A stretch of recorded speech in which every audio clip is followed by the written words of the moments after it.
Deixa eu fazer uma pergunta simples. O que existia antes de Deus criar os céus e a terra? Gênesis, capítulo 1, versículo 1, nos diz que no princípio Deus criou os céus e a terra. Mas essa frase levanta uma questão profunda que poucos param para considerar. A maioria das pessoas assume que a Bíblia começa no começo absoluto de tudo. Mas e se eu disser que as Escrituras apontam para eventos que aconteceram antes mesmo desse primeiro versículo? Nesta jornada, vamos explorar 3 camadas ocultas da realidade. Primeiro, vamos descobrir o que os textos originais em hebraico revelam sobre um mundo anterior. Depois, vamos entender quem já existia antes da criação física. E, finalmente, vamos ver como essa verdade muda completamente nossa compreensão da batalha espiritual. E uma vez que entendemos essa primeira camada, a história real começa. Quando você lê Gênesis 1, versículo 2 em português, você encontra algo assim: a terra era sem forma e vazia. Mas no hebraico original, as palavras usadas são muito mais dramáticas. O texto diz tohu va vohu. Essas 2 palavras não significam simplesmente vazio. Elas carregam o peso de caos e ruína. Tohu significa desolação, algo devastado. Vohu significa vazio, mas não o vazio do nada, e sim o vazio de algo que foi esvaziado. Isso levanta uma pergunta perturbadora. Por que Deus criaria algo já em estado de caos? Estudiosos das Escrituras debatem essa questão há séculos. Alguns propõem a teoria do intervalo. Essa teoria sugere que entre Gênesis 1, versículo 1 e Gênesis 1, versículo 2, existe um período de tempo não especificado. Nesse intervalo, algo catastrófico aconteceu. A criação perfeita de Deus foi arruinada. Depois disso, Deus reconstruiu e restaurou a terra. Isaías, capítulo 45, versículo 18, nos diz que Deus não criou a terra para ser um caos. Ele a formou para ser habitada.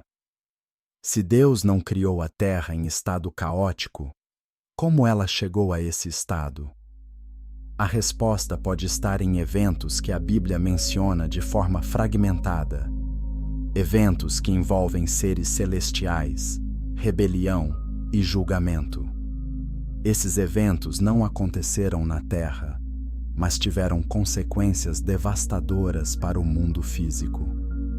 Antes de Adão respirar seu primeiro fôlego, antes de Eva ser formada, antes do Éden ser plantado, já existia uma realidade complexa nos céus. Uma realidade povoada por seres poderosos criados por Deus, com livre arbítrio. Os rabinos antigos tinham uma tradição oral fascinante. Eles ensinavam que Deus criou e destruiu múltiplos mundos antes de criar o nosso. Essas tradições foram preservadas no Midrash, textos rabínicos que interpretam as Escrituras. Um desses textos afirma que Deus construiu mundos e os destruiu, dizendo: "Esse não me agrada." Finalmente, ele criou este mundo e declarou: "Este me agrada." Essa não é apenas mitologia judaica antiga.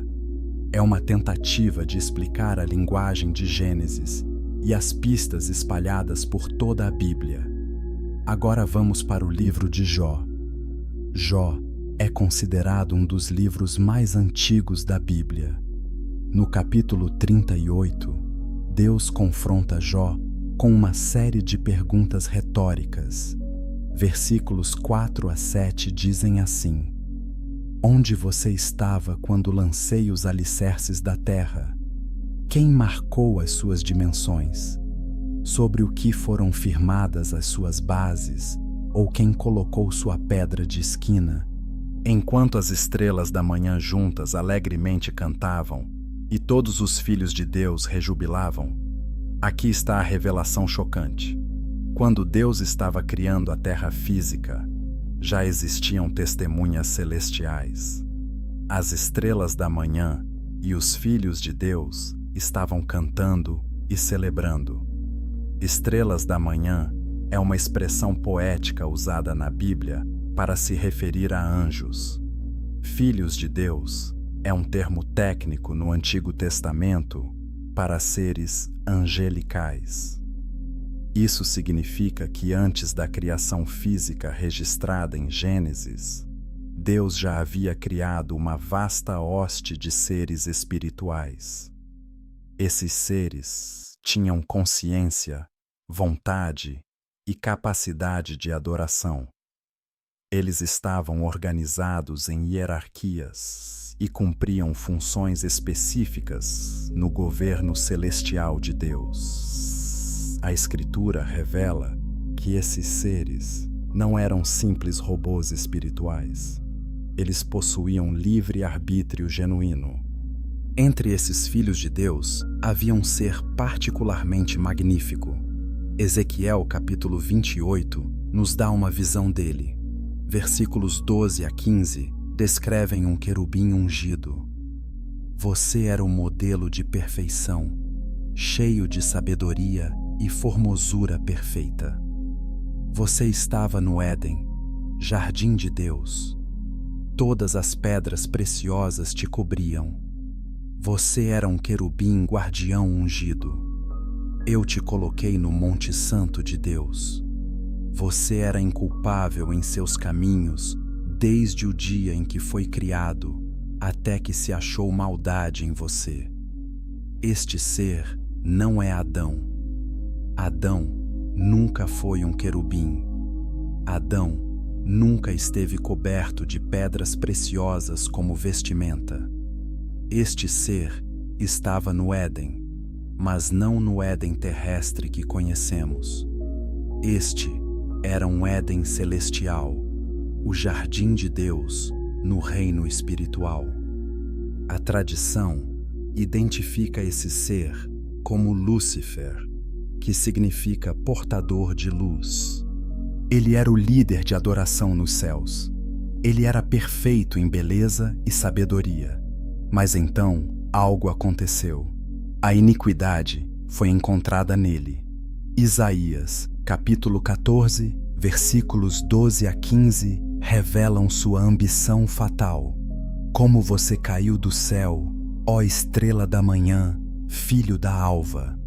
Você dizia no seu coração: eu subirei ao céu, acima das estrelas de Deus, exaltarei o meu trono. Eu serei semelhante ao Altíssimo. Aqui está o primeiro ato de rebelião cósmica. Lúcifer, perfeito em sabedoria e beleza, decidiu que não queria servir. Ele queria ser servido. Ele não queria adorar. Ele queria ser adorado. Essa rebelião não aconteceu na terra. Aconteceu nos céus, no reino espiritual, antes da criação de Adão. Jesus confirma isso em Lucas, capítulo 10, versículo 18. Ele diz: eu vi Satanás caindo do céu como um relâmpago. Apocalipse capítulo 12 nos dá mais detalhes. 1/3 dos anjos seguiu Lúcifer em sua rebelião. Esses anjos se tornaram demônios, seres espirituais em guerra contra Deus e seu plano. Agora, a imagem começa a se formar. Antes de Gênesis 1, versículo 1, existia um reino celestial perfeito. Nesse reino, Lúcifer liderava a adoração, mas o orgulho corrompeu seu coração. Ele se rebelou e levou 1/3 das hostes angelicais com ele. Houve guerra nos céus. Lúcifer e seus seguidores foram derrotados e expulsos. O julgamento dessa rebelião pode ter causado o caos, descrito em Gênesis 1, versículo 2. A terra se tornou tohu va-vohu, devastada e vazia, como consequência da guerra celestial. E então, Deus começa o processo de reconstrução e restauração. Ele cria Adão e Eva, seres à sua imagem, para governar a terra que foi restaurada. Mas a história não termina aqui. Na verdade, ela está apenas começando, porque Lúcifer, agora chamado Satanás, o adversário, não desistiu. Se ele não pode ter o trono de Deus, ele vai fazer tudo para corromper aqueles que carregam a imagem de Deus. Esse é o contexto oculto de Gênesis capítulo 3. Quando a serpente aparece no jardim, não é um evento aleatório. É a continuação de uma guerra que começou antes da fundação do mundo. Satanás sabe que Adão e Eva foram criados para governar a terra. Ele sabe que eles têm um destino glorioso. Então ele os engana, fazendo-os duvidar da bondade de Deus. E mais uma vez, a rebelião entra na criação de Deus. Mas por que Deus permitiu isso? Por que ele criou seres com livre arbítrio, sabendo que eles poderiam se rebelar? Essa é uma das perguntas mais profundas da teologia. A resposta está na natureza do amor. Amor genuíno requer escolha. Deus não queria robôs que o adorassem por programação. Ele queria filhos que o escolhessem livremente. Os anjos tinham essa escolha. Lúcifer escolheu a rebelião. Adão e Eva tiveram essa escolha. Eles escolheram a desobediência. E você e eu temos essa mesma escolha hoje. A batalha que começou antes de Gênesis continua até agora. E o que vem a seguir vai revelar como essa guerra se intensificou de maneiras que você nunca imaginou. Capítulo 2. A rebelião que abalou os céus. Pergunta que não quer calar é esta: como um ser perfeito pode escolher o mal? Lúcifer foi criado perfeito. Ezequiel, capítulo 28, deixa isso claro. Ele era inculpável desde o dia em que foi criado. Então, como a maldade entrou em seu coração? A resposta está na natureza do livre-arbítrio. Liberdade significa possibilidade real de escolha. Sem a capacidade de dizer não, não existe amor genuíno. Deus poderia ter criado anjos e humanos sem escolha, mas então eles seriam máquinas, não filhos. O risco da liberdade é a rebelião, mas a recompensa da liberdade é o amor autêntico. A Escritura nos dá pistas sobre o processo de corrupção de Lúcifer. Ezequiel 28, versículo 17, diz: o seu coração se encheu de orgulho por causa da sua beleza, e você corrompeu a sua sabedoria por causa do seu esplendor. O orgulho foi a porta de entrada. Lúcifer contemplou sua própria glória e beleza. Em vez de direcioná-las para adorar o Criador, ele as voltou para si mesmo. Ele se tornou seu próprio objeto de adoração. Esse é o pecado primordial, a idolatria do eu. Isaías 14 registra 5 declarações de Lúcifer. Cada uma começa com eu. Eu subirei, eu exaltarei, eu me assentarei, eu subirei acima das alturas, eu serei semelhante ao Altíssimo. Percebe o padrão? Tudo gira em torno do eu. Lúcifer queria igualdade com Deus. Ele queria adoração para si mesmo. Ele queria o trono que pertence somente ao Criador. Mas há algo mais profundo aqui. Lúcifer não atacou a existência de Deus. Ele atacou o direito de Deus de governar. Ele questionou a justiça do governo divino. Ele plantou dúvidas sobre o caráter de Deus. E essas dúvidas se espalharam. 1/3 dos anjos acreditou nele. 1/3 das hostes celestiais escolheu seguir Lúcifer em vez de Deus.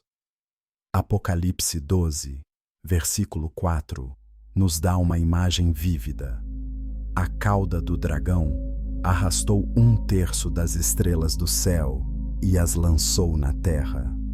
Estrelas aqui são anjos. O dragão é Satanás. Essa não foi uma rebelião silenciosa, foi uma guerra. Versículo 7 diz: houve uma batalha no céu. Miguel e seus anjos lutaram contra o dragão. O dragão e seus anjos lutaram, mas não prevaleceram. Não foi encontrado mais lugar para eles no céu, e o grande dragão foi lançado fora, a antiga serpente, que se chama Diabo e Satanás, que engana todo o mundo. Ele foi lançado na terra, e seus anjos foram lançados com ele. Essa guerra não foi apenas espiritual. Ela teve consequências cósmicas. Alguns estudiosos acreditam que o estado caótico da Terra em Gênesis 1:2 é resultado direto dessa guerra. Pedro fala de anjos que pecaram e foram lançados no inferno. 2 Pedro 2:4 diz: Deus não poupou os anjos que pecaram, mas os lançou no Tártaro, prendendo-os em abismos tenebrosos, a fim de serem reservados para o juízo.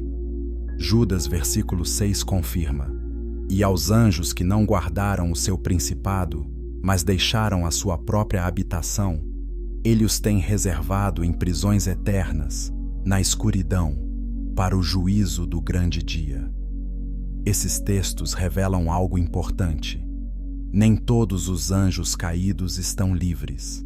Alguns estão aprisionados aguardando o julgamento final, mas outros ainda operam no reino espiritual. Efésios 6:12 diz: a nossa luta não é contra carne e sangue, mas contra os principados, contra as potestades, contra os príncipes das trevas deste século, contra as hostes espirituais da maldade nos lugares celestiais. Satanás tem uma hierarquia organizada. Ele não pode estar em todos os lugares ao mesmo tempo. Ele é um ser criado com limitações. Então, ele estabeleceu uma estrutura de comando com diferentes níveis de autoridade demoníaca. Daniel capítulo 10 nos dá uma visão fascinante dessa estrutura. Daniel estava orando, mas a resposta demorou 21 dias. Quando o anjo finalmente apareceu, ele explicou o atraso. Versículo 13 diz: mas o príncipe do reino da Pérsia me resistiu por 21 dias. Então Miguel, um dos primeiros príncipes, veio para me ajudar. Aqui vemos algo espantoso. Existe um príncipe demoníaco sobre a Pérsia. Esse não é um governante humano. É um anjo caído com autoridade territorial sobre aquela região. Ele era poderoso o suficiente para resistir a um anjo de Deus por 3 semanas. Só quando Miguel, o arcanjo, interveio, a resposta pôde chegar a Daniel. Isso revela a realidade da guerra espiritual. Governos humanos não são apenas influenciados por políticas e economia. Eles são influenciados por forças espirituais invisíveis. Paulo confirma isso em 2 Coríntios 4:4, quando chama Satanás de o Deus deste século. João diz em 1 João 5:19 que o mundo inteiro jaz no maligno. Satanás não é apenas um tentador individual. Ele é o arquiteto de sistemas inteiros de maldade. Ele influencia culturas, governos, religiões falsas e ideologias. Seu objetivo é manter a humanidade cega para a verdade de Deus. Mas voltemos à rebelião original. Por que Deus não destruiu Satanás e os anjos caídos imediatamente? Por que permitir que essa guerra continue por milênios? A resposta envolve a justiça de Deus e a natureza do conflito. Satanás não apenas se rebelou, ele acusou Deus de injustiça. Ele plantou dúvidas sobre o caráter divino. Destruir Satanás imediatamente poderia deixar essas acusações sem resposta. Então, Deus escolheu um caminho diferente. Ele permitiu que a rebelião seguisse seu curso. Ele permitiu que as consequências do pecado se manifestassem completamente. Dessa forma, todo o universo veria a verdade. Todo ser criado testemunharia que os caminhos de Deus são justos e que a rebelião leva apenas à destruição. Isso explica por que o mal ainda existe. Não porque Deus seja fraco ou indiferente, mas porque Ele está resolvendo o problema do mal de uma vez por todas. Ele está expondo a verdadeira natureza da rebelião. Ele está demonstrando sua justiça e amor de forma tão clara que nunca mais haverá dúvida. No final, cada joelho se dobrará e cada língua confessará que Jesus Cristo é Senhor. Satanás confessará. Os demônios confessarão. Todo ser rebelde reconhecerá a verdade que tentaram negar.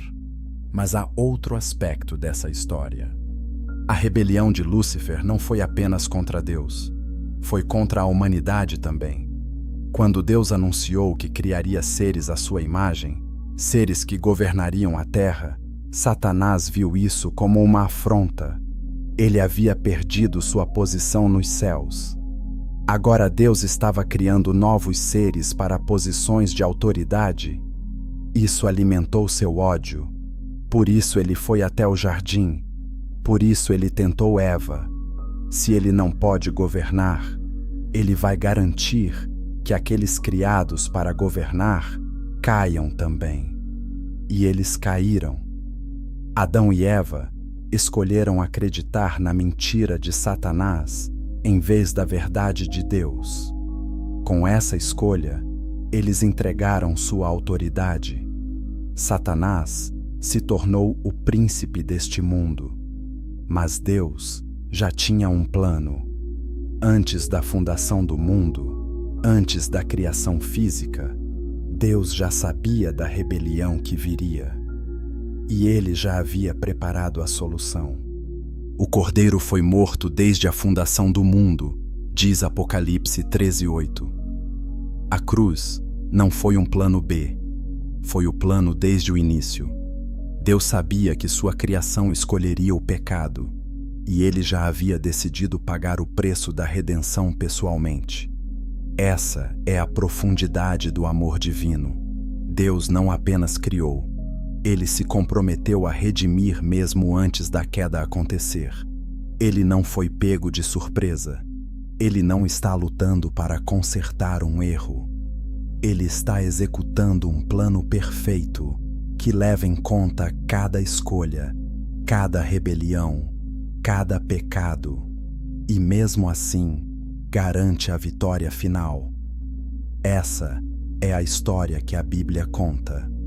Não apenas a história da queda, mas a história da redenção planejada antes que a queda acontecesse. E o próximo capítulo vai revelar como essa rebelião celestial desceu à terra de uma forma ainda mais perturbadora. Capítulo 3. Os Vigilantes.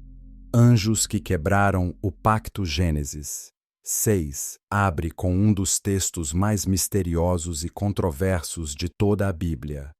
Versículos 1 a 4 dizem assim: Quando os homens começaram a se multiplicar na terra e lhes nasceram filhas, os filhos de Deus viram que as filhas dos homens eram bonitas e escolheram para si aquelas que lhes agradaram.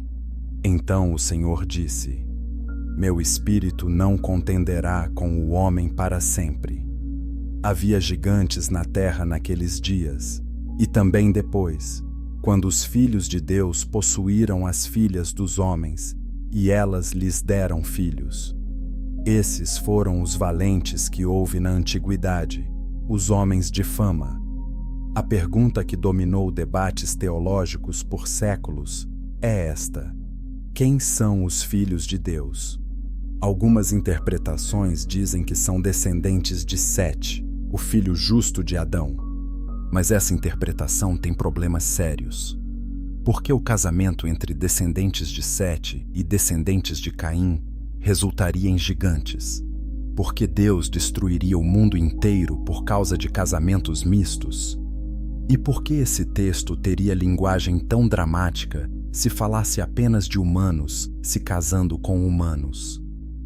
A interpretação mais antiga, mantida pelos judeus do primeiro século e pelos pais da igreja primitiva, é que os filhos de Deus são anjos. Essa interpretação faz sentido quando examinamos o uso do termo Filho de Deus no Antigo Testamento. Em Jó 1:6 e 2:1, filhos de Deus claramente se refere a seres angelicais. Em Jó 38:7, como vimos antes, filhos de Deus são os anjos que celebraram a criação. No Novo Testamento, Judas e 2 Pedro confirmam que anjos pecaram de forma específica relacionada a deixarem sua habitação própria. O livro de Enoque, um texto antigo citado em Judas, expande dramaticamente essa história. Enoque, capítulo 6, versículos 1 a 3 diz: Aconteceu que quando os filhos dos homens se multiplicaram, nasceram-lhes filhas bonitas e elegantes. Os anjos, filhos dos céus, viram-nas e desejaram-nas. Disseram entre si: Vamos escolher esposas entre os filhos dos homens e gerar filhos. Semiasa, que era o líder deles, disse: Temo que talvez não queiram fazer isso, e eu sozinho serei culpado de um grande pecado. Mas todos responderam: Façamos um juramento e nos comprometamos sob anátema a não desistir deste projeto até executá-lo. Enoque registra que 200 anjos desceram ao monte Hermon. Hermon significa maldição, e lá eles fizeram um pacto entre si. Eles sabiam que estavam violando a ordem divina, então se comprometeram mutuamente para garantir que todos cumprissem. Esses anjos são chamados de vigilantes ou grigori. Eles foram criados como observadores, mensageiros que relatavam a Deus o que acontecia na terra. Mas em vez de apenas observar, eles intervieram. Eles quebraram a barreira entre o celestial e o terreno. Eles tomaram mulheres humanas e geraram filhos híbridos. Por que isso foi tão grave? Porque violou a ordem criada de Deus. Deus estabeleceu fronteiras entre diferentes tipos de seres. Cada espécie se reproduz segundo sua espécie, como Gênesis 1 repete. Anjos não foram criados para se reproduzir. Eles não foram criados para se casar. Jesus confirma isso em Mateus 22:30, quando diz que os anjos não se casam. O que os vigilantes fizeram foi uma transgressão cósmica. Eles não apenas pecaram moralmente, eles corromperam a genética humana. Eles misturaram o celestial com o terreno de forma proibida. O resultado foram os Nefilim. A palavra Nefilim vem de Naphal, que significa cair. Eles eram os caídos, ou aqueles que fazem outros caírem. Números 13:33 os descreve como gigantes tão grandes que os israelitas se sentiam como gafanhotos perto deles. Esses não eram apenas humanos grandes. eram híbridos, parte angelical, parte humano. Eles possuíam força sobre-humana, estatura massiva e conhecimento que não deveria estar na Terra ainda. O livro de Enoque diz que os vigilantes ensinaram à humanidade conhecimentos proibidos. Azazel ensinou os homens a fazer espadas, facas, escudos e armaduras. Ele ensinou as mulheres a se decorarem com joias e maquiagem. Outros ensinaram feitiçaria, astrologia, adivinhação e farmacologia. Por que esse conhecimento seria proibido? Porque a humanidade não estava espiritualmente preparada para ele. Era como dar armas nucleares a crianças. A tecnologia que poderia ser usada para o bem foi imediatamente corrompida para o mal. A violência explodiu na Terra. A idolatria se espalhou. A manipulação espiritual através de magia e ocultismo se tornou comum. E os Néfilim se tornaram tiranos, governando através do medo e da força bruta. Gênesis 6:5 diz que o Senhor viu que a perversidade do homem era grande na terra e que toda a imaginação dos pensamentos de seu coração era só má continuamente. Mas havia algo ainda pior. Os Néfilim estavam corrompendo o DNA humano. Se toda a humanidade fosse geneticamente corrompida, não poderia haver um Messias humano. A promessa de Gênesis 3:15 era que a semente da mulher esmagaria a cabeça da serpente. Mas se não houvesse mais uma linhagem humana pura, essa promessa não poderia se cumprir. Satanás sabia disso. A invasão dos vigilantes não foi acidental. Foi uma estratégia calculada para impedir a vinda do Redentor. Se ele pudesse corromper toda a humanidade geneticamente, Deus não poderia cumprir sua promessa de salvação. Por isso, Deus trouxe o dilúvio. Não foi apenas um julgamento moral, foi um julgamento genético. Foi necessário preservar a humanidade pura para que o plano de redenção pudesse continuar.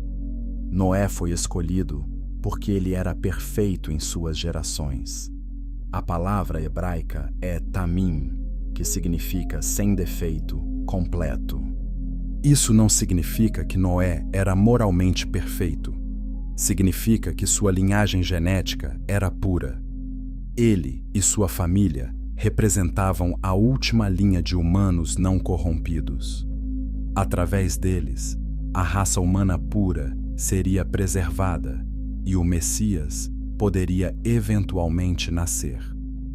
Quanto aos vigilantes que causaram tudo isso, seu julgamento foi severo.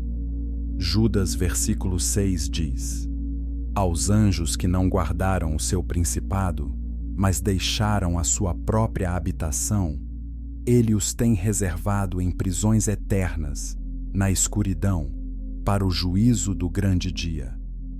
Pedro confirma: Deus não poupou os anjos que pecaram, mas os lançou no Tártaro. Tártaro é um termo grego para a região mais profunda do Hades, um abismo de escuridão e tormento. Esses anjos não estão livres. Eles estão aprisionados, aguardando o julgamento final. Mas e os Néfilim? Seus corpos morreram no dilúvio. Contudo, o livro de Enoque sugere que seus espíritos permaneceram na terra como demônios. Enoque 15:8-12 explica que porque os Néfilim nasceram de anjos e humanos, eles não podem ir para o céu nem para o Sheol. Seus espíritos vagueiam pela terra causando destruição. Essa seria a origem dos demônios que vemos no Novo Testamento, espíritos desencarnados procurando corpos para habitar. Isso explicaria por que os demônios imploram para não serem enviados ao abismo. Eles temem o aprisionamento que os vigilantes já sofrem. A história dos vigilantes não é mitologia. É história espiritual preservada tanto nas Escrituras quanto em textos antigos. É uma advertência sobre as consequências de violar os limites estabelecidos por Deus. É uma revelação da profundidade da rebelião satânica e da extensão que os inimigos de Deus iriam para frustrar seu plano de redenção. Mas o plano de Deus não pode ser frustrado. Mesmo diante dessa corrupção massiva, Ele preservou uma família pura. Através dessa família, a promessa continuaria. E agora precisamos entender melhor quem eram esses gigantes que aterrorizavam a terra antiga. Capítulo 4. Nefilim. Quando os gigantes dominavam a terra. Imagine uma época em que caminhar pela terra significava encontrar criaturas que tornavam os humanos normais do tamanho de gafanhotos. Essa não é fantasia. É exatamente o que a Bíblia descreve. Números 13, 32 a 33, registra o relatório dos espias enviados por Moisés. Eles dizem: a terra pela qual passamos para espiar é uma terra que devora seus habitantes. Todos os homens que vimos ali são de grande estatura. Vimos ali os Nefilim, filhos de Anak, descendentes dos Nefilim. Parecíamos gafanhotos aos nossos próprios olhos, e assim também lhes parecíamos a eles. Esses espias eram guerreiros treinados. Eles não eram facilmente intimidados, mas quando viram os Nefilim, o terror tomou conta deles. Apenas Josué e Calebe mantiveram a fé, lembrando o povo de que Deus era maior que qualquer gigante. Mas a questão permanece: quão grandes eram esses seres? Deuteronômio 3:11 nos dá uma pista específica. Fala de Og, rei de Bazã, um dos últimos Nefilim. Sua cama era de ferro e media 9 côvados de comprimento e 4 de largura. Um côvado é aproximadamente 45 centímetros. Isso significa que a cama de Og tinha cerca de 4 metros de comprimento. Se sua cama tinha 4 metros, ele provavelmente tinha entre 3,5 a 4 metros de altura. Isso é extraordinário. Para comparação, o homem mais alto registrado na história moderna tinha 2 metros e 72 centímetros. Og era pelo menos 1,5 metro mais alto. Mas o livro de Enoque sugere que alguns Nefilim eram ainda maiores. Enoque 7, versículo 2, diz que eles tinham 3.000 côvados de altura. Se isso for literal, estamos falando de criaturas de mais de 1.000 metros. Mas a maioria dos estudiosos acredita que isso é hipérbole, exagero para enfatizar sua natureza monstruosa. O ponto não é a altura exata, mas o fato de que eram assustadoramente grandes e poderosos. Os Nefilim não eram apenas grandes em estatura, eles eram violentos, cruéis e opressores. Gênesis 6:4 o chama de valentes da antiguidade, homens de fama. Mas essa fama não era boa, era fama de terror. Eles se tornaram reis, guerreiros e tiranos. Eles dominavam civilizações inteiras através do medo. O livro de Jubileus descreve que os Nefilim começaram a devorar o trabalho dos homens. Quando os humanos não podiam mais alimentá-los, os Nefilim começaram a devorar os próprios humanos. Eles se tornaram canibais. Eles bebiam sangue. Eles praticavam toda forma de violência imaginável. Essa descrição pode parecer chocante, mas está alinhada com o que Gênesis 6:11 a 13 diz. A terra estava corrompida diante de Deus e cheia de violência. Deus viu a terra, e eis que estava corrompida, porque toda a carne havia corrompido o seu caminho sobre a terra. Então Deus disse a Noé: o fim de toda a carne é chegado perante mim, porque a terra está cheia de violência por causa deles. A violência não era apenas humana, era sobre-humana, impulsionada por seres híbridos com força angelical e crueldade demoníaca. Os Néfilim também introduziram práticas religiosas perversas. Eles estabeleceram sistemas de adoração que exigiam sacrifícios humanos.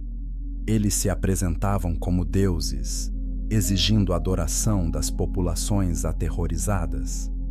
Essa é provavelmente a origem das mitologias antigas. Os gregos falavam de titãs e semideuses.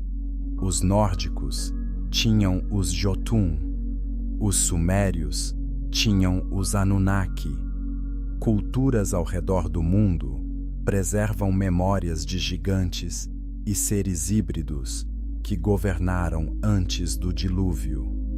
Essas não são apenas histórias, são memórias culturais distorcidas de eventos reais. Arqueólogos encontraram evidências intrigantes. Esqueletos de humanos anormalmente grandes foram relatados em várias partes do mundo.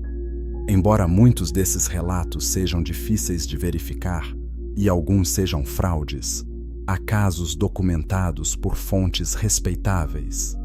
No século XIX, jornais americanos frequentemente reportavam descobertas de esqueletos gigantes em montes de sepultamento. A Smithsonian Institution foi acusada de confiscar e suprimir essas evidências, embora isso seja negado oficialmente.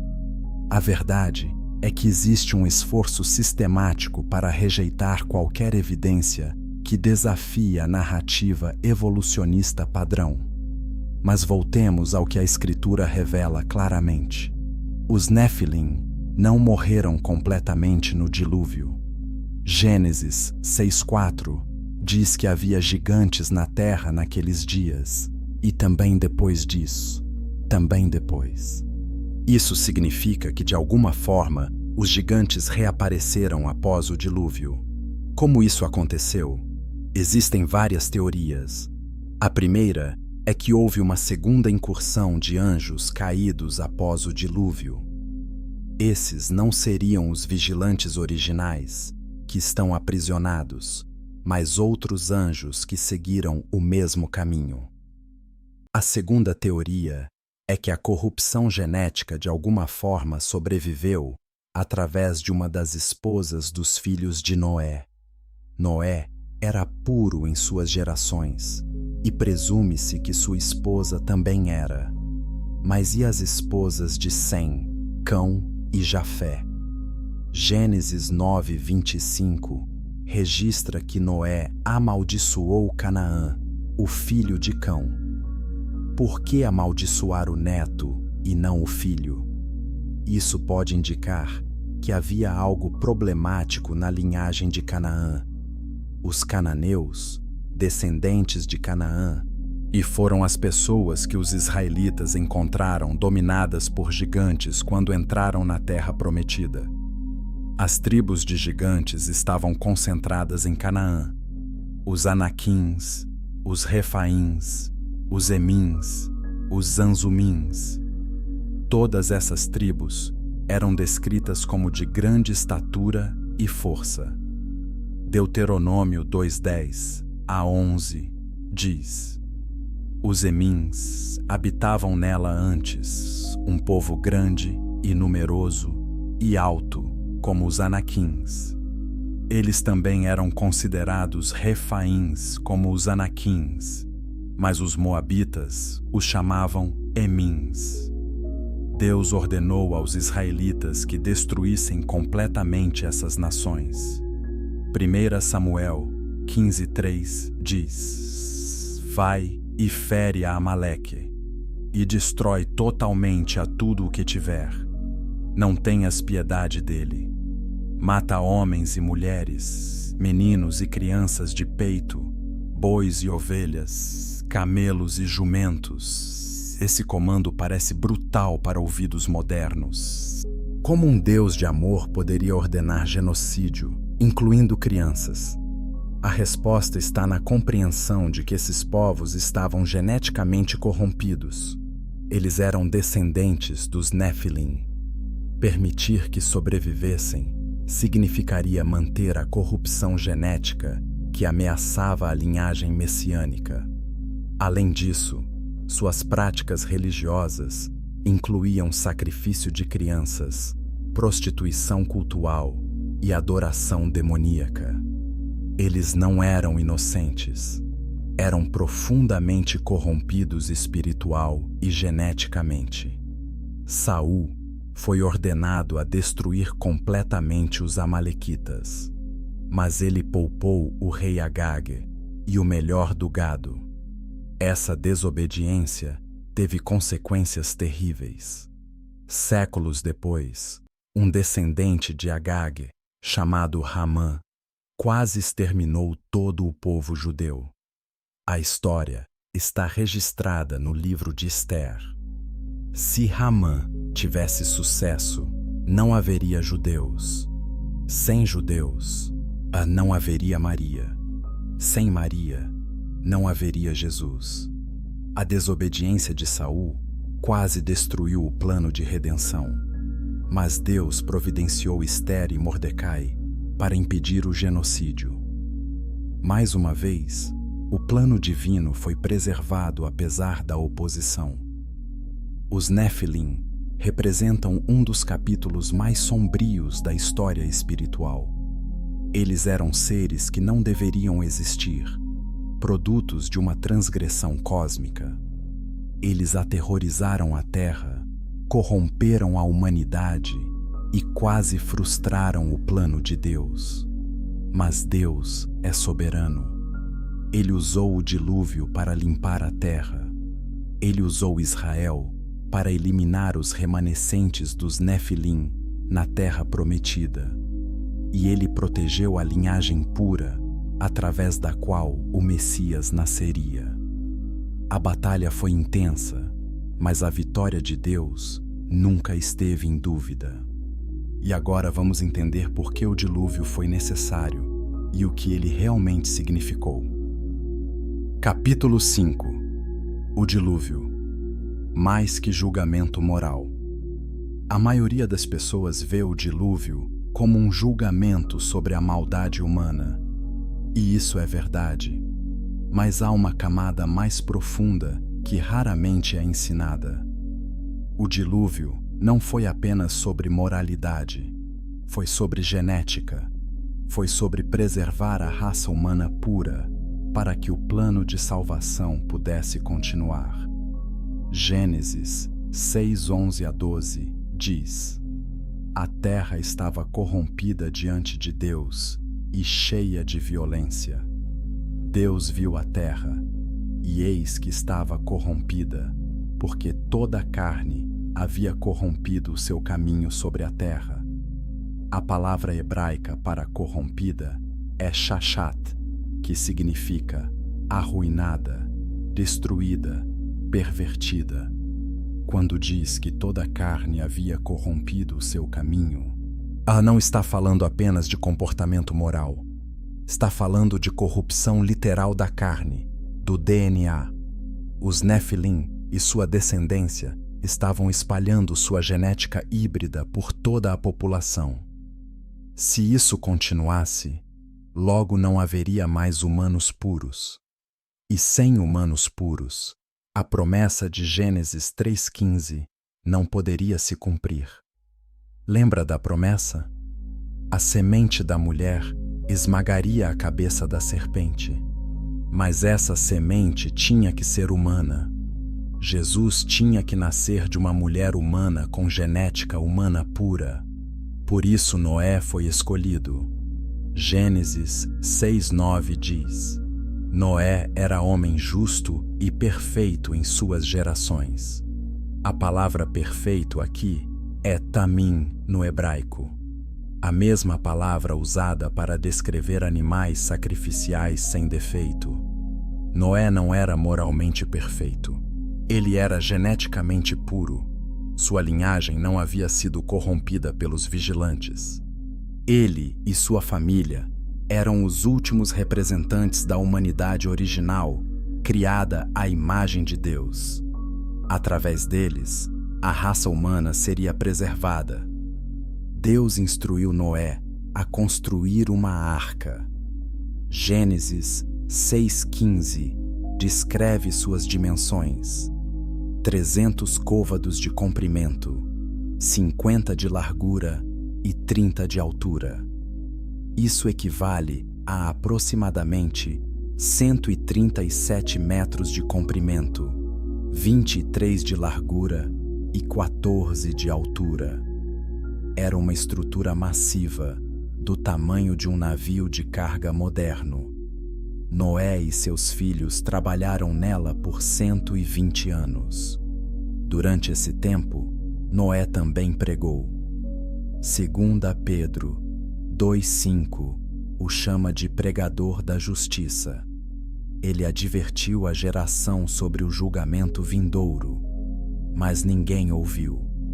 Jesus disse em Mateus 24:37-39, assim como foi nos dias de Noé, e também será a vinda do Filho do Homem. Pois nos dias anteriores ao dilúvio, o povo estava comendo e bebendo, casando-se e dando-se em casamento, até o dia em que Noé entrou na arca. Eles nada perceberam, até que veio o dilúvio e os levou a todos. Assim acontecerá na vinda do Filho do Homem. As pessoas viam Noé construindo aquele barco enorme e zombavam dele. Nunca tinha chovido na terra antes. Gênesis 2:6 diz que uma neblina subia da terra e regava todo o solo. O mundo antediluviano provavelmente tinha um clima muito diferente, possivelmente protegido por uma camada de vapor de água na atmosfera. Essa camada criaria um efeito estufa suave, clima tropical global e proteção contra a radiação cósmica. Isso explicaria as longas vidas registradas antes do dilúvio. Adão viveu 930 anos. Matusalém viveu 969 anos. Essas não são alegorias. São registros históricos de uma época com condições ambientais radicalmente diferentes. Quando Deus decidiu trazer o dilúvio, ele não enviou apenas chuva. Gênesis 7:11 diz: Naquele dia, romperam-se todas as fontes do grande abismo, e as comportas dos céus se abriram. As fontes do grande abismo eram vastas reservas de água subterrânea. Estudos geológicos confirmam que há mais água abaixo da superfície da Terra do que em todos os oceanos combinados. Quando essas fontes se romperam, enormes quantidades de água explodiram para a superfície. Ao mesmo tempo, as comportas dos céus se abriram. Isso provavelmente significa que a camada de vapor de água colapsou, despejando torrentes do alto. O resultado foi um cataclismo global. A água cobriu até as montanhas mais altas. Gênesis 7:19-20 diz: As águas subiram muito sobre a terra, e todos os altos montes que havia debaixo de todo o céu foram cobertos. 15 côvados acima subiram as águas, depois que os montes foram cobertos. Esse foi um dilúvio global, não local. Todas as criaturas de terra seca que não estavam na arca morreram.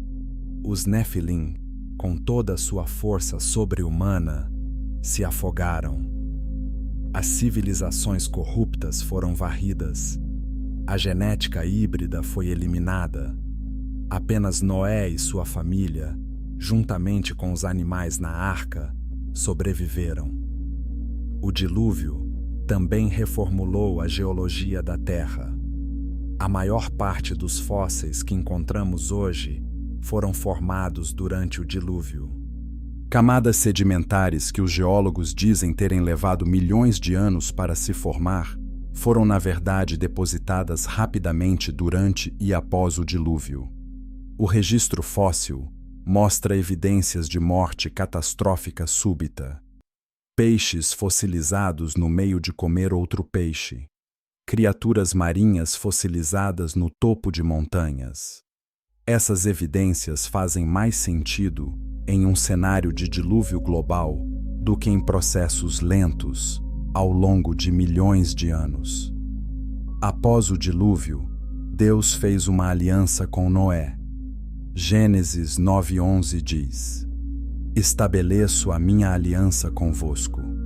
Nunca mais será destruída toda a carne pelas águas do dilúvio, e nunca mais haverá dilúvio para destruir a terra. O sinal dessa aliança foi o arco-íris. Cada vez que vemos um arco-íris, estamos vendo o lembrete da promessa de Deus. Mas essa promessa tem uma condição implícita. Deus nunca mais destruirá a terra com água. Mas 2 Pedro 3:7 nos diz que a terra atual está reservada para destruição pelo fogo no dia do juízo. O dilúvio foi um novo começo. A terra foi limpa da corrupção genética. A humanidade recebeu uma segunda chance, mas o coração humano ainda estava inclinado ao mal, e Satanás ainda estava ativo. Não demorou muito para que a rebelião surgisse novamente, e dessa vez ela assumiria a forma de uma torre e uma cidade que se tornariam sinônimos de rebelião contra Deus. A história de Babel está prestes a revelar outra camada dessa guerra cósmica. Capítulo 6. Babel e o retorno da rebelião. Depois do dilúvio, a humanidade tinha uma chance de recomeçar.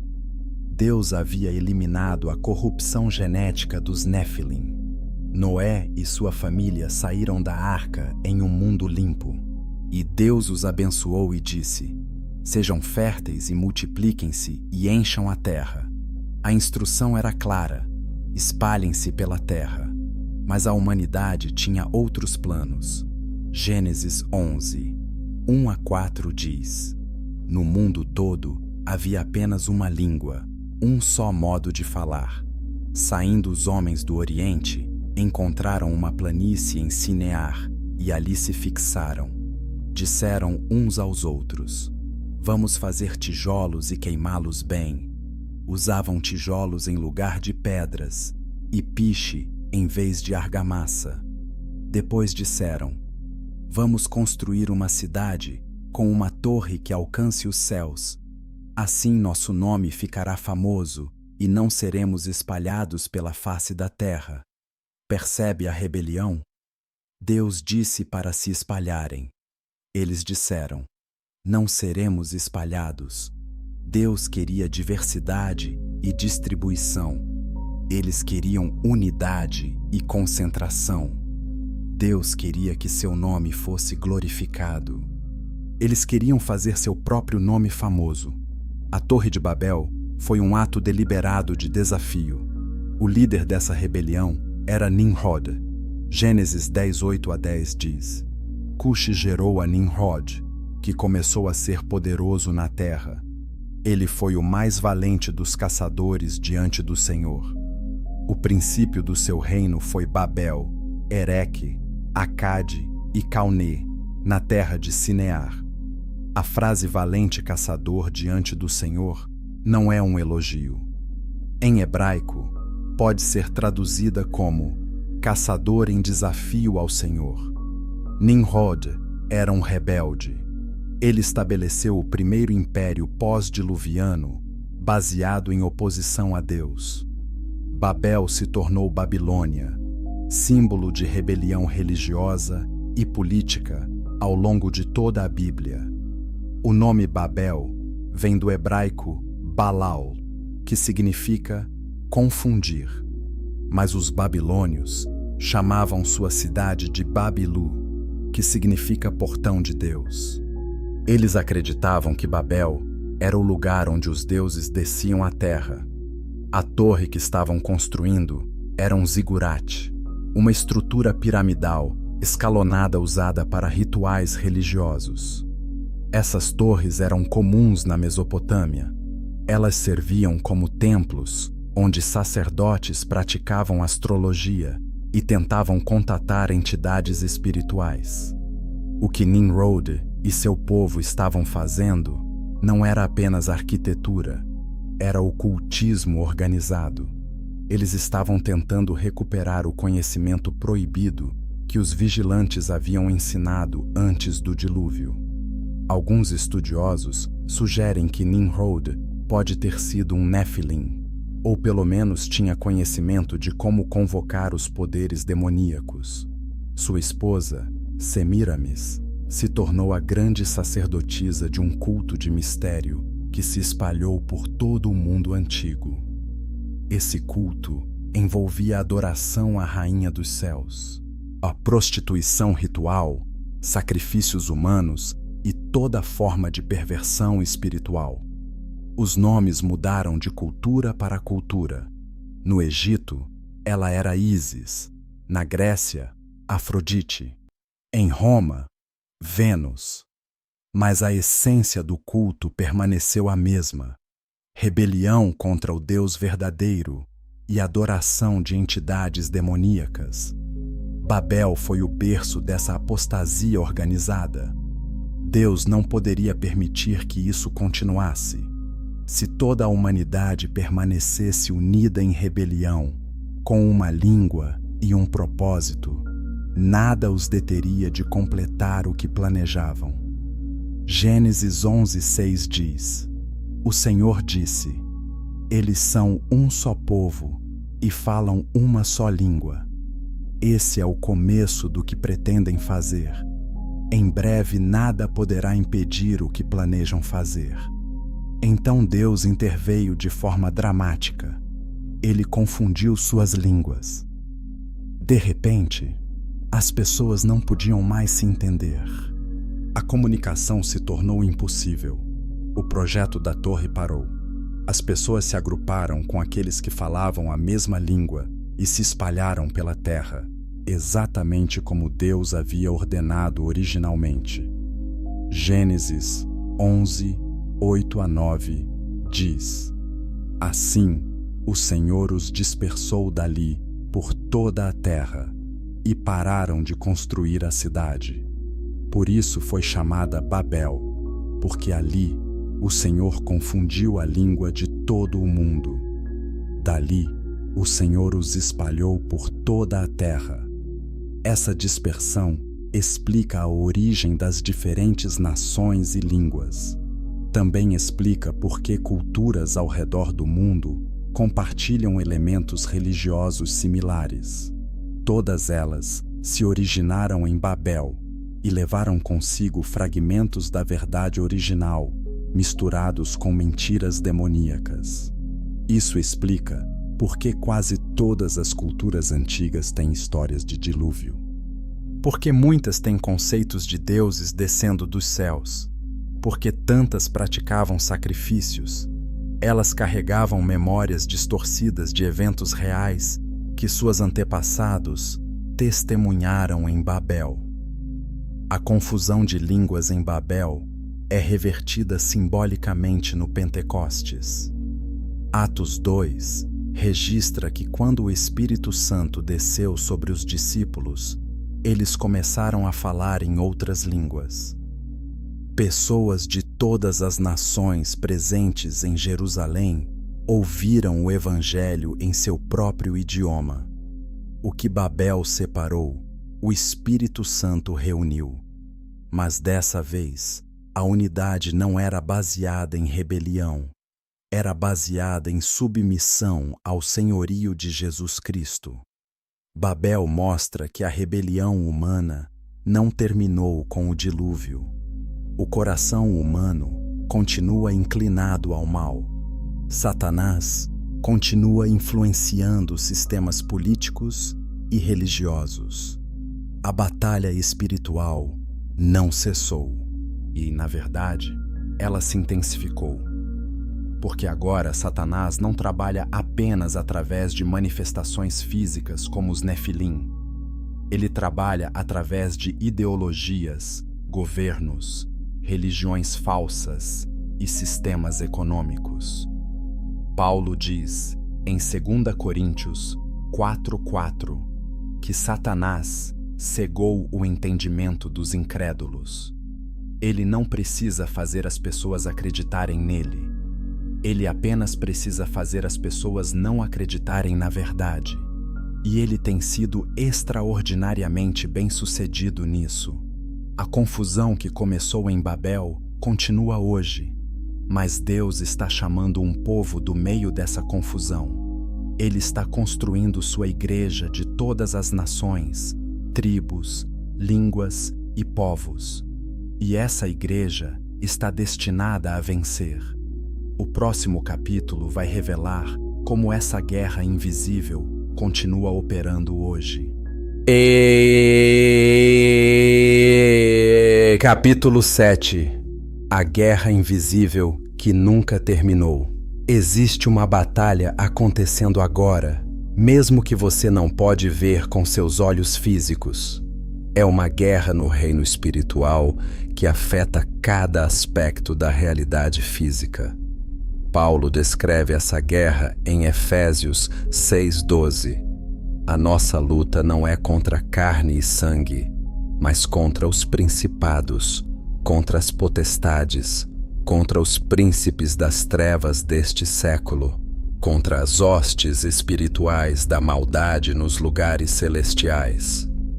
Essa passagem revela a estrutura hierárquica das forças demoníacas.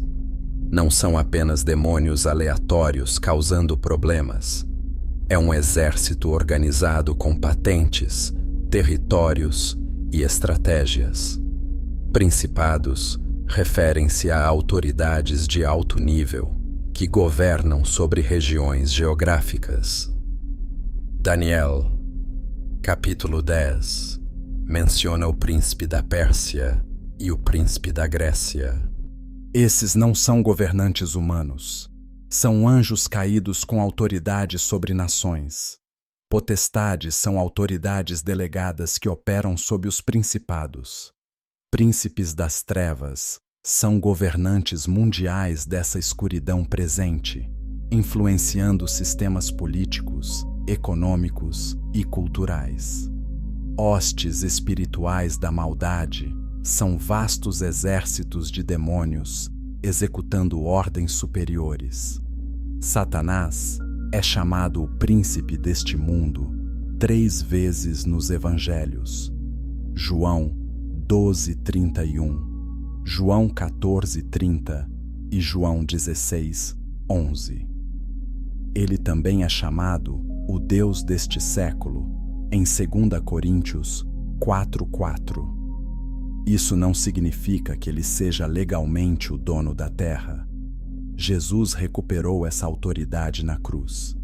Mas significa que Satanás ainda exerce influência massiva sobre sistemas mundiais. 1 João 5:19 diz que o mundo inteiro jaz no maligno. A palavra grega para jaz é keimai, que significa estar deitado sob controle de alguém. O mundo não regenerado está sob influência satânica. Como essa influência opera? Através de engano. Jesus disse em João 8:44 que Satanás é mentiroso e pai da mentira. Ele não vem com chifres e garfo. Ele vem como anjo de luz. Paulo diz em 2 Coríntios 11:14. Satanás e seus demônios trabalham disfarçados. Eles promovem ideologias que parecem boas, mas levam à destruição. Eles infiltram instituições religiosas com falsos ensinos. Eles usam entretenimento, educação e mídia para normalizar o pecado e ridicularizar a verdade.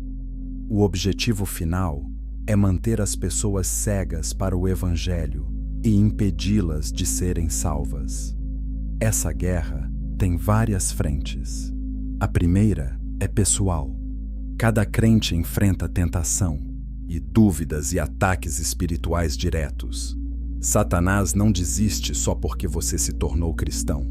Na verdade, ele intensifica os ataques porque você agora é uma ameaça ao reino dele. Pedro diz, em 1 Pedro 5,8: sejam sóbrios e vigiem. O diabo, o inimigo de vocês, anda ao redor como leão que ruge, procurando alguém para devorar. Ele procura brechas, pecado não confessado, falta de perdão, amargura, orgulho. São todas portas abertas para ataque demoníaco. A segunda frente é familiar.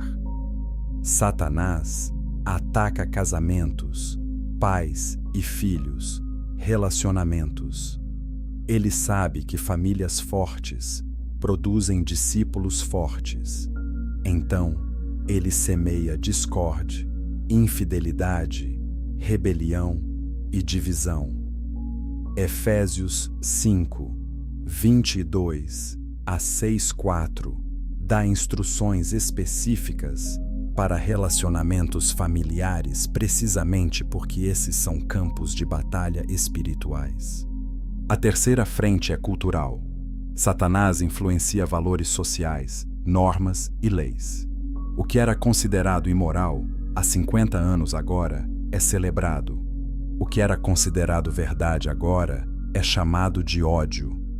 Isaías 5:20 diz: ai dos que ao mal chamam bem e ao bem mal. Essa inversão moral é obra de forças espirituais. A quarta frente é religiosa. Nem tudo que se chama igreja realmente serve a Deus. Jesus advertiu sobre falsos profetas em pele de ovelha. Paulo advertiu sobre falsos apóstolos se disfarçando de apóstolos de Cristo. Existem igrejas que negam a divindade de Jesus, a autoridade das Escrituras, a realidade do pecado e a necessidade de salvação. Essas não são apenas diferenças teológicas menores. São doutrinas demoníacas disfarçadas de cristianismo.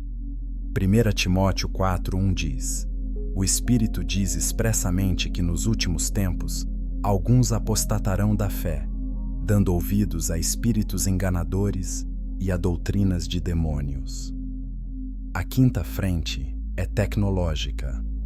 Estamos vivendo em uma era de transhumanismo, inteligência artificial e manipulação genética. Há uma agenda para fundir humanos com máquinas, para transcender nossas limitações biológicas. Isso soa como ficção científica, mas está acontecendo agora. Empresas estão desenvolvendo implantes cerebrais, edição genética e interfaces humano-computador. A pergunta é: isso é apenas progresso científico ou é uma tentativa moderna de alcançar o que os vigilantes fizeram biologicamente? Jesus disse que os últimos dias seriam como os dias de Noé. Mateus 24:37. O que caracterizou os dias de Noé? Corrupção genética e violência. Estamos vendo as duas coisas hoje. Apocalipse 13 fala sobre uma marca que será necessária para comprar ou vender. Muitos especulam que essa marca pode ter um componente genético ou tecnológico que altera fundamentalmente o que significa ser humano. Se isso é verdade, tomar a marca não seria apenas uma questão de lealdade política. Seria uma questão de perder sua humanidade criada à imagem de Deus. Isso explicaria por que Apocalipse 14:9 a 10 diz que qualquer um que tomar a marca beberá do vinho da ira de Deus, sem mistura. Não há possibilidade de redenção depois de tomar a marca. Por quê? Porque talvez você não seja mais humano no sentido bíblico, mas não devemos viver com medo. Devemos viver com consciência. Paulo nos dá a armadura de Deus em Efésios 6:14-18. Cinto da verdade, couraça da justiça, calçados do evangelho da paz, escudo da fé, capacete da salvação e espada do Espírito, que é a palavra de Deus. Essa não é armadura física, é espiritual. Verdade protege contra engano. Justiça protege contra acusação. Paz protege contra ansiedade. Fé protege contra a dúvida. Salvação protege a mente. E a palavra é nossa arma ofensiva. Jesus usou as Escrituras para derrotar Satanás no deserto. Mateus 4:4, 7 e 10. Cada tentação foi respondida com: está escrito. Além da armadura, temos autoridade. Lucas 10:19 diz: eis que vos dei autoridade para pisar serpentes e escorpiões, e sobre toda a força do inimigo, e nada vos fará dano. Em nome de Jesus, crentes têm autoridade sobre demônios. Marcos 16:17 diz que aqueles que creem expulsarão demônios. Não todos serão chamados para ministério de libertação, mas todos devem saber que têm autoridade sobre o inimigo. Tiago 4:7 diz: resistam ao diabo, e ele fugirá de vocês. Ele não tem escolha. Quando confrontado com um crente que está firme na verdade, coberto pelo sangue de Jesus e cheio do Espírito Santo, ele tem que recuar. A arma mais poderosa que temos é a oração. Oração não é apenas pedir coisas a Deus, é guerra espiritual. Quando você ora, coisas acontecem no reino invisível. Daniel 10 mostra isso. Daniel orou e no mesmo dia a resposta foi enviada. Mas levou 21 dias para chegar porque houve batalha espiritual. Quando você ora pelos perdidos, você está quebrando a cegueira espiritual sobre eles. Quando você ora por sua família, você está construindo um cerco de proteção. Quando você ora por sua nação, você está influenciando principados territoriais. Nunca subestime o poder da oração. Satanás treme quando o mais fraco crente se ajoelha. E agora vamos ver como essa guerra termina e o que Deus preparou para aqueles que o amam. Capítulo 8. O plano final. Restauração e vitória. Desde o Jardim do Éden até agora, Deus tem executado um plano perfeito que não pode ser frustrado. Satanás tentou corromper a humanidade através dos vigilantes. Deus enviou o dilúvio. Satanás tentou impedir a linhagem messiânica através dos Nefilim em Canaã. Deus usou Israel para eliminá-los. Satanás tentou unir a humanidade em rebelião em Babel. Deus confundiu suas línguas. Em cada ponto, os inimigos de Deus falharam. Por quê? Porque Deus vê o fim desde o começo. Isaías 46:10 diz: desde o princípio, anuncio o que há de acontecer, e desde a antiguidade, o que ainda não sucedeu. Eu digo: o meu propósito subsistirá e farei toda a minha vontade. O centro desse plano é Jesus Cristo. Desde Gênesis 3:15, quando Deus prometeu que a semente da mulher esmagaria a cabeça da serpente, toda a história se move em direção à cruz. Jesus não é um plano B. Apocalipse 13:8. O chama de cordeiro morto desde a fundação do mundo. Antes de criar os céus e a terra, sabendo que a rebelião viria, Deus já havia decidido pagar o preço da redenção pessoalmente. Quando o tempo se completou, Jesus veio. Gálatas 4:4 diz: Quando chegou a plenitude do tempo, Deus enviou seu Filho, nascido de mulher, nascido sob a lei, para resgatar os que estavam sob a lei, a fim de que recebêssemos a adoção de filhos. Jesus nasceu de uma virgem, cumprindo Isaías 7:14. Ele viveu uma vida sem pecado, cumprindo a lei perfeitamente. Ele realizou milagres que provaram sua divindade. Ele ensinou com autoridade. Ele expulsou demônios, mostrando seu domínio sobre o reino espiritual. E então, ele foi para a cruz. A cruz parecia uma derrota. Satanás pensou que havia vencido, mas era exatamente o oposto.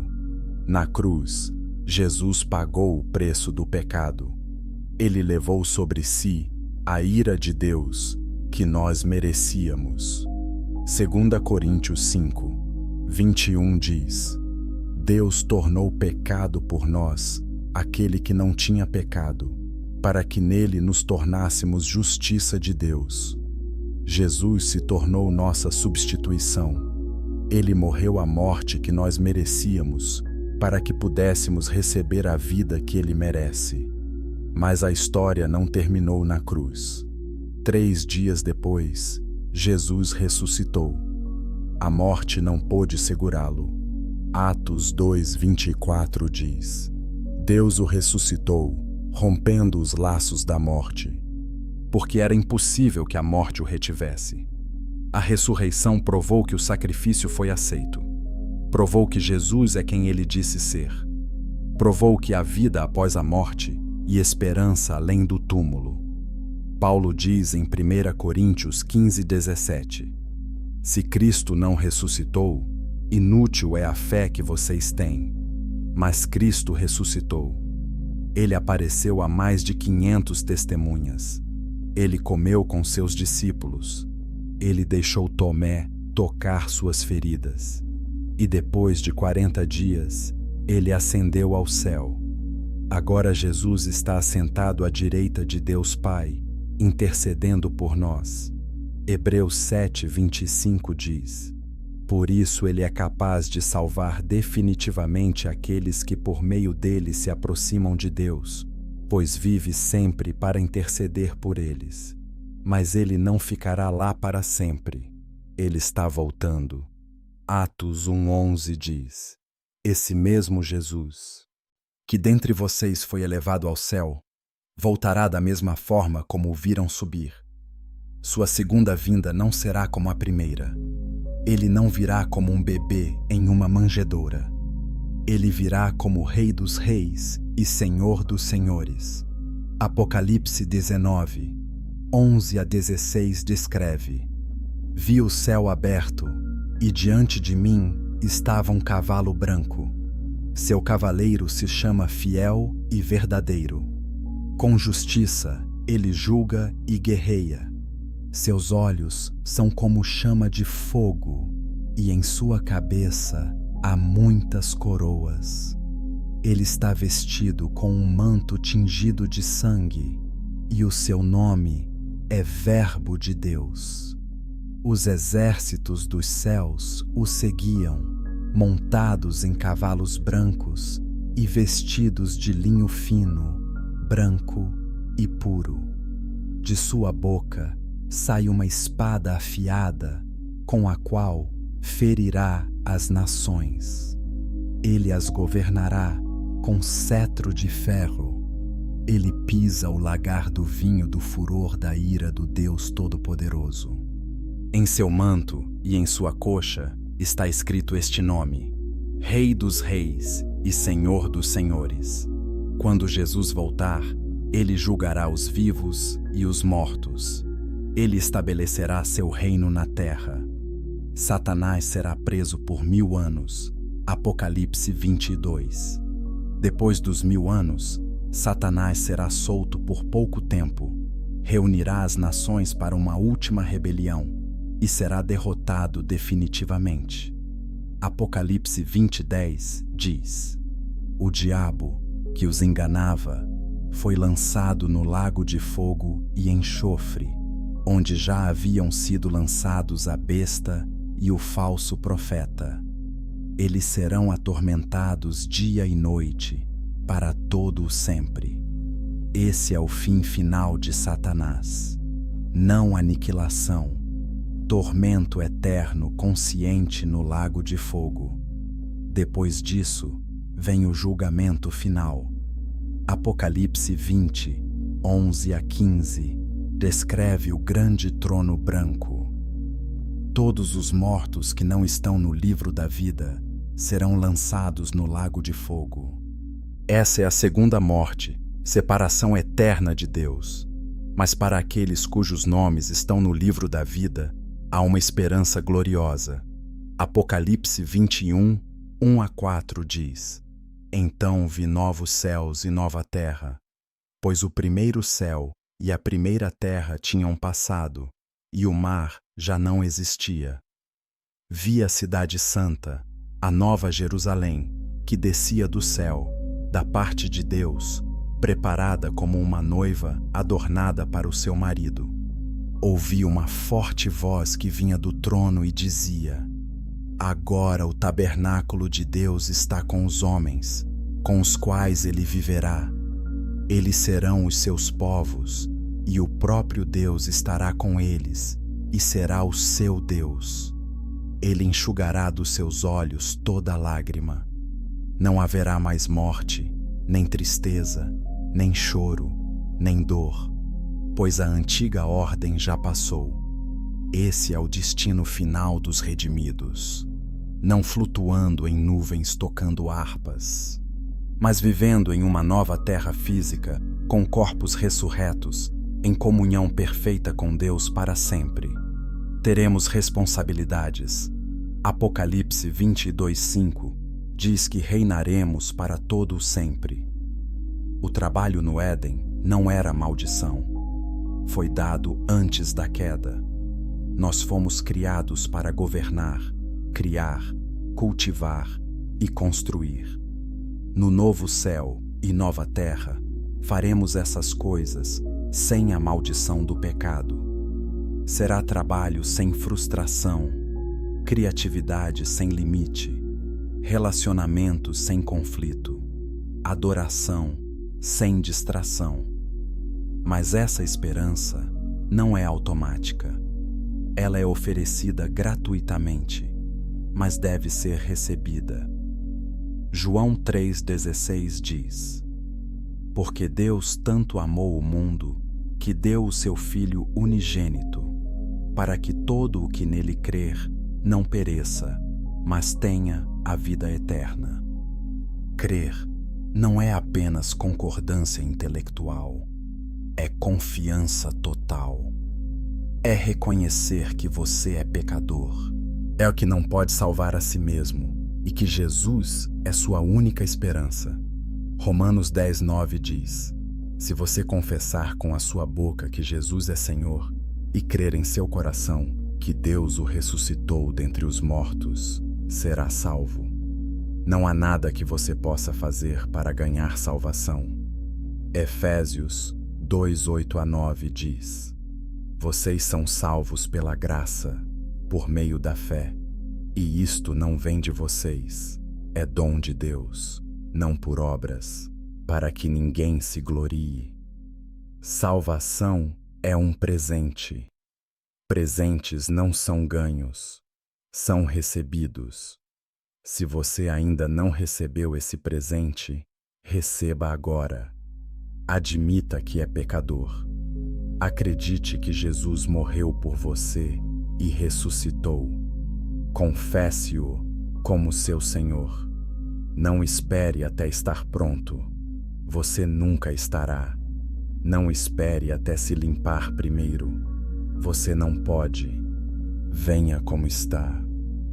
Jesus prometeu em João 6,37: Aquele que vem a mim, e de modo nenhum o lançarei fora. A guerra que começou antes da fundação do mundo está chegando ao fim. Satanás já perdeu. Ele sabe disso. Apocalipse 12:12 diz que ele está cheio de fúria, porque sabe que seu tempo é curto. Mas sua derrota é certa. Jesus já venceu na cruz. Colossenses 2,15 diz: Tendo despojado os poderes e as autoridades, fez deles um espetáculo público, triunfando sobre eles na cruz. Agora, ele oferece essa vitória a você. Você vai aceitá-la? Você vai se juntar ao lado vencedor? Ou vai permanecer em rebelião e enfrentar o mesmo destino que Satanás? A escolha é sua, mas o tempo está acabando. Hoje é o dia da salvação. Não endureça seu coração. Responda ao chamado de Deus enquanto ainda há tempo, porque o Rei está voltando. E quando ele voltar, não haverá mais oportunidade. A porta da arca será fechada. A história será concluída e o plano eterno de Deus será completamente cumprido.